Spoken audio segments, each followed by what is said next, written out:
دا جنگ د څه شي دی دا د دوه نظامونو جنگ دی موږ د کوم نظام د جنډې لاندې ولاړ یو د اسلامي نظام د لاندې ولاړ یو موږ جدوجہد د کومې جنډې لپاره کوو د اسلامي جنډې لپاره کوو موږ د خپل وینې او د خپل قانون اصل لپاره قربان کوو د اسلامي نظام لپاره قربان کوو وګو عزتمندو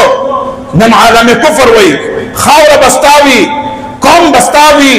آئین بستاوي پارلیمنٹ بستاوي لیکن دلته کې دا تهذیب دا د مغرب تهذیب وي مولانا فضل الرحمن سے ورته وای چې خاور د اسلام دا قوم مسلمان دی آئین د اسلام دی کچر دلته کې تهذیب وي نو تهذیب په اسلام تهذیب مغربي تهذیب باندې موږ لعنت وایو ښا دا جنگ د څه جنگ دی د دوه تهذیبونو جنگ دی د دوه تهذیبونو په جنگ کې اے د مردان درنو پښتنو اے د جمعیت علماء اسلام د کاروان سپایانو د دوه تهذیبونو په جنگ کې کوم تهذیب سره ولاړ یې دا سنا